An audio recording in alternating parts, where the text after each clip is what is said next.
నమస్తే, నేను లక్ష్మణ్. నిన్న జగన్మోహన్ రెడ్డి గారు వల్లభనేని వంశీ జైల్లో ఉంటే ఆయన ములాఖత్ అయ్యారు. బయటకు వచ్చిన తర్వాత ప్రెస్ మీట్ పెట్టాడు. అయితే నిన్న జగన్ టూర్ మొత్తం బాగా సోషల్ మీడియాలో ట్రోల్ అవడానికి స్ట్రాటజీ ప్రకారం 3 days బ్యాకే బెంగళూరు ప్యాలెస్ నుంచి ఒక స్కెచ్ అయితే రెడీ అయింది. లోకల్ ఎలక్షన్లో దౌర్జన్యాలు చేస్తుంది ఎన్డీఏ కూటమి. వైస్ చైర్మన్ ఎన్నికలు కానీ లోకల్ ఎలక్షన్లో కానీ వైసీపీ గతంలో చేసిన దాన్ని మరచి జగన్మోహన్ రెడ్డి గారు మాట్లాడుతున్నారు. కేవలం అధికారాన్ని అడ్డం పెట్టుకొని పోలీసులను అడ్డం పెట్టుకొని మీరు రాజకీయాలు చేస్తున్నారని చెప్పి జగన్మోహన్ రెడ్డి గారు అంటున్నారు. జగన్మోహన్ రెడ్డి గారికి ఒక సూటి ప్రశ్న, మేము అడుగుతున్న ఆ ప్రశ్నకు సమాధానం చెప్పమని చెప్పు. ఎక్కడో వద్దు, రాష్ట్రం మొత్తం వద్దు. ఫిబ్రవరి 13 అంటే ఫిబ్రవరి నెలలో 2021లో జరిగిన లోకల్ ఎలక్షన్స్, మున్సిపల్ ఎలక్షన్ అయిపోయిన తర్వాత పంచాయతీ ఎలక్షన్ జరిగాయి. పంచాయతీ ఎన్నికల్లో మున్సిపల్ ఎన్నికల్లో ఏం జరిగాయో దానికి మీరు సమాధానం చెప్పి తీరాలి ఈ సమయంలో.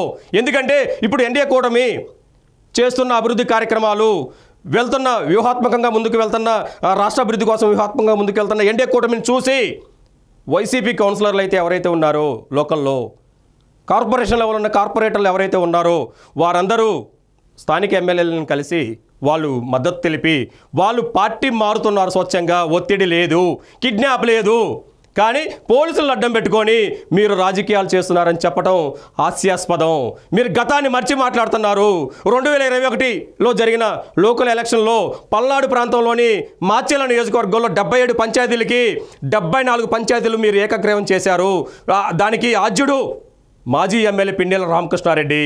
74 నియోజకవర్గంలో 74 పంచాయతీలని ఏకగ్రీవం చేసి హైలైట్గా జగన్మోహన్ రెడ్డి దగ్గర మార్కులు వేసుకున్నారు. ఆ క్రమంలో మిగిలిన 3 పంచాయతీలు ఏవైతే ఉందో పాల్వాయి, ధర్మవరం, తుమ్మూరుకోట పంచాయతీల్లో పాల్వాయిలో చేసిన దారుణాలు, అకృత్యాలు ఎన్నో ఉన్నాయి. పాల్వాయి గ్రామ సర్పంచ్గా మందలపు హనీరెడ్డి గారి వాళ్ళ అమ్మగారు నిలబడితే వాళ్ళపైన దాడి చేసి వాళ్ళ కుటుంబ సభ్యులు భయభ్రాంతులు గురి చేశాయి. అది మర్చిపోయారా పిన్నెల రామకృష్ణారెడ్డి గారు? ఇది చూడండి ఆ వీడియో. ఒక్కసారి ఆ వీడియోని చూస్తే ఎటువంటి దౌర్జన్యాలకు పాల్పడ్డారో మనకు అర్థమవుతుంది. చూడండి, ఇది సర్పంచ్ గారు వాళ్ళ మామయ్య గారైన పాశం రామ్కోర్ రెడ్డి గారిని చంపడానికి ప్రయత్నించిన తీరు. ఎందుకండి ఆయన ఏం పాపం చేశారండి? వైసీపీని కాదని, లోకల్ ఎమ్మెల్యే పిన్నెల రామకృష్ణారెడ్డి గారిని కాదని సర్పంచ్గా నిలబడ్డారు. సర్పంచ్గా నిలబడ్డ పాపానికి ఈ విధంగా వ్యక్తుల మీద దాడి చేసి చంపడానికి ప్రయత్నించారు. మీరు చెప్తే ఏకగ్రీవాలను వ్యతిరేకించి నామినేషన్ వేస్తే ఈ విధంగా దాడులు. సిగ్గుసారం ఉందండి. లోకల్ ఎలక్షన్లో మీరు చేసిన ప్రయత్నాలు అన్నీ నీ కావు. మీరు చేసిన దారుణాలు, దౌర్జన్యాలు అన్నీ నీ కావు. ఇవన్నీ పెట్టుకొని దయ్యాలు వేదాలు వదిలిస్తున్నట్టు మీరు చేస్తున్న కామెంట్స్, మీరు మాట్లాడుతున్న తీరు ప్రజలు అసహించుకుంటున్నారు, చేదరించుకుంటున్నారు.